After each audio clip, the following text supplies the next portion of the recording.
Selamat siang, Assalamualaikum warahmatullahi wabarakatuh. Oke, baik, mungkin langsung aja.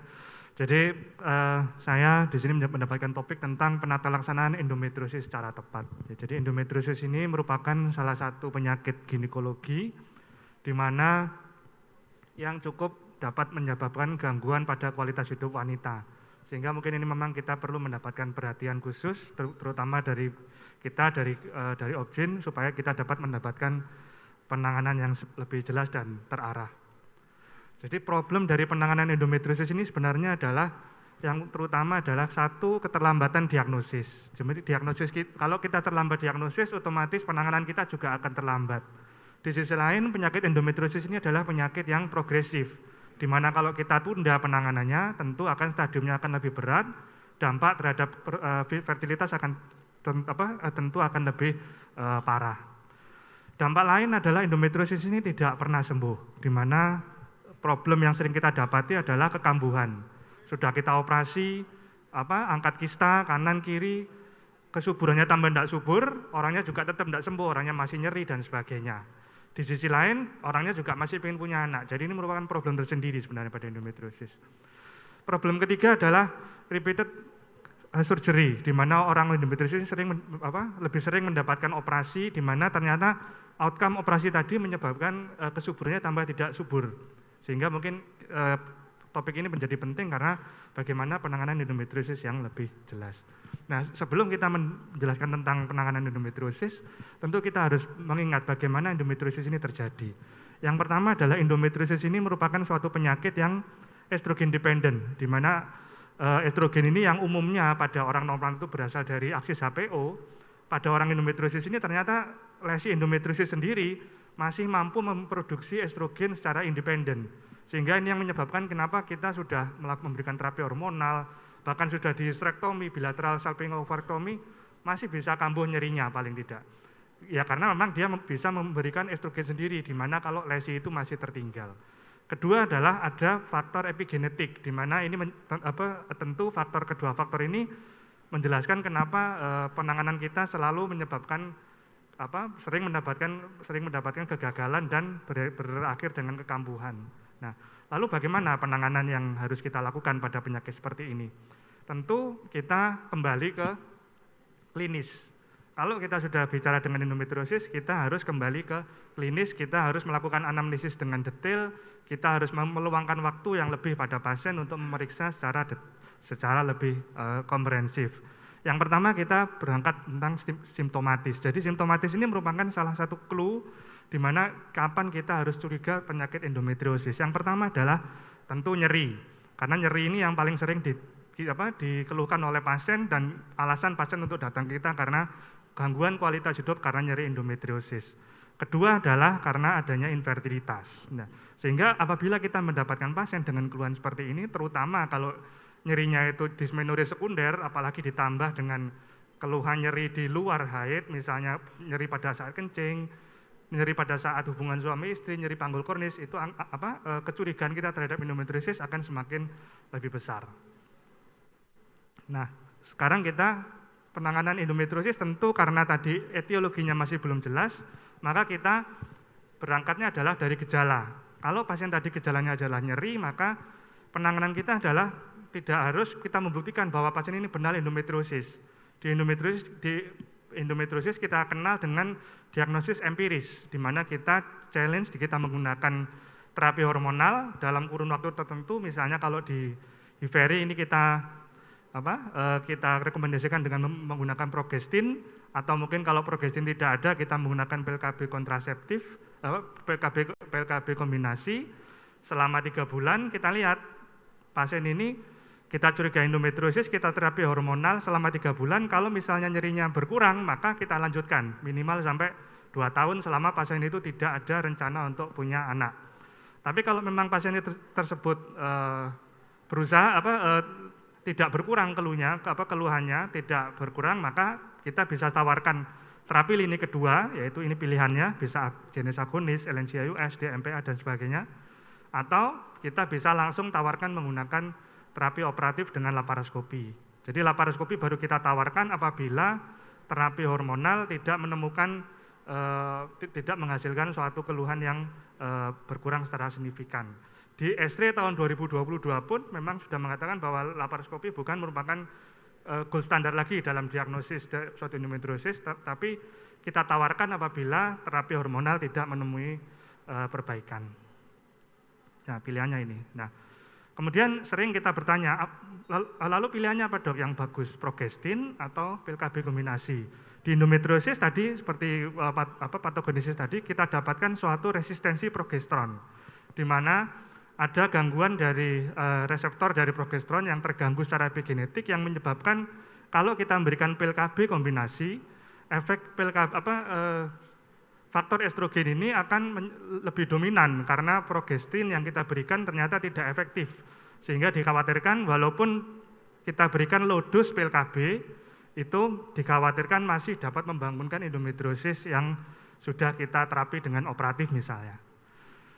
Ya, sehingga memang rekomendasinya adalah Dianoges atau progestin only. Cuman kalau misalnya tidak ada ya tentu pilihan daripada kita tidak terapi sama sekali ya kita bisa menggunakan pil KB. Tapi kalau bisa gunakan pil KB yang estrogennya dosisnya rendah. Nah, kalau kita menggunakan pil KB kombinasi, bagaimana? Apakah kita berikan full, artinya terus-terusan atau kita siklik? Ya, ternyata dengan siklik, dengan kontinu itu ternyata lebih cepat ya angka pengurangan keluhan nyerinya dibanding dengan siklik. Cuman memang ya perbedaannya memang belum ada rekomendasi yang mengatakan lebih baik di antara yang lain.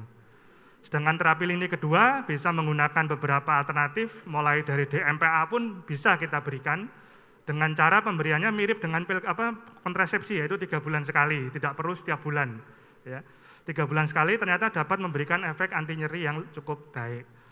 Generis agonis juga bisa, cuman hati-hati generis agonis ini berdampak terhadap penurunan estrogen yang cukup signifikan sehingga penggunaan jangka lama sangat terbatasi. Nah, dari rekomendasi pun memang tidak mengatakan bahwa sesuatu yang lain lebih baik dari yang lainnya. Ya. Pertimbangannya adalah efek samping. Danazol sendiri walaupun masih disarankan, tapi pada Diveri memang sudah tidak disarankan karena memang gejala efek sampingnya lebih berat. Dan kalau kita menyarankan generis agonis, kita harus berwaspada terhadap osteoporosis.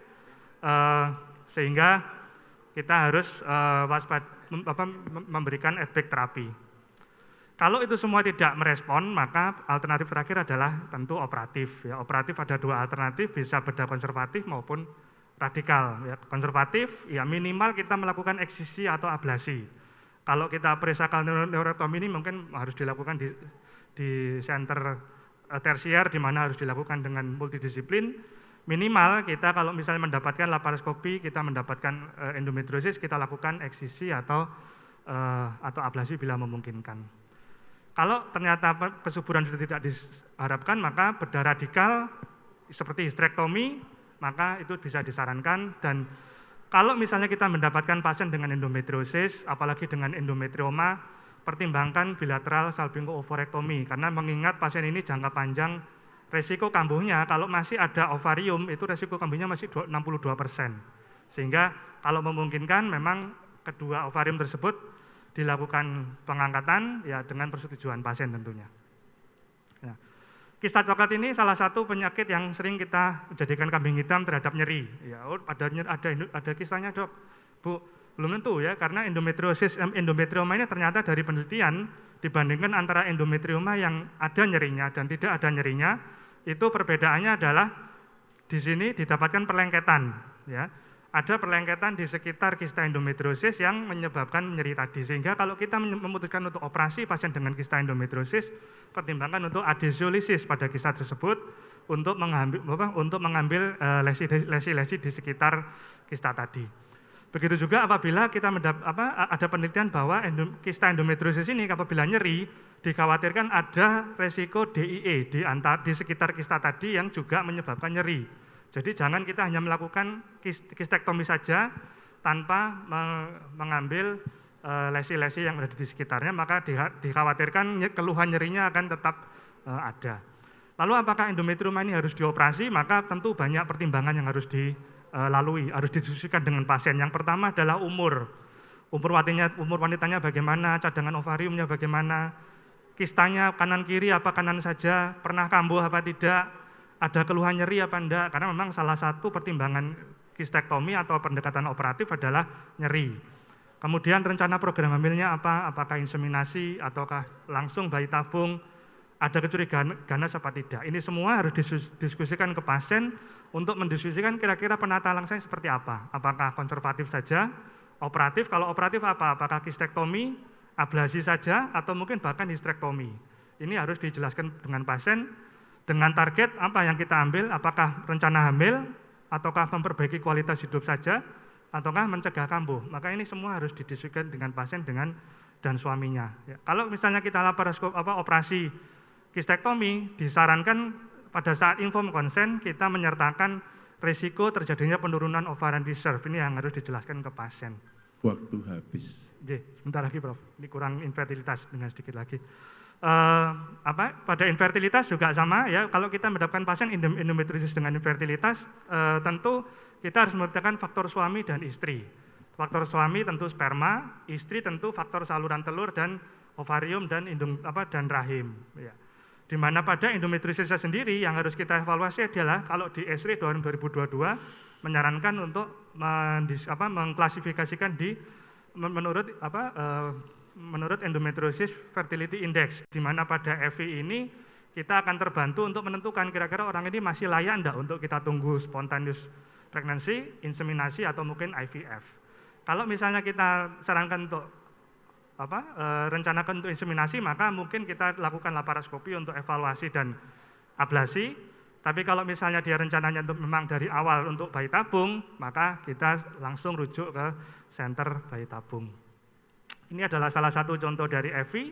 Kita bisa menawarkan inseminasi apabila skornya di atas 5 atau 4. Di mana kalau sudah di bawah itu mungkin sebaiknya kita tidak lakukan untuk inseminasi. Apakah masih memungkinkan orang endometrioma dengan inseminasi? Ini ada penelitian menarik bahwa orang dengan endometrioma, kalau ternyata tidak didapatkan gangguan lain, saluran telurnya baik, umurnya muda, spermanya normal, maka bisa kita tawarkan inseminasi maksimal 2 kali. Jadi kita yang penting adalah penanganan endometriosis ini adalah waktu yang harus kita sadari. Jangan misalnya kita inseminasi sampai berulang-ulang sampai orang ini akhirnya kambuh. Itu yang kita khawatirkan. Jadi masih bisa ditawarkan dengan angka kehamilan yang cukup baik.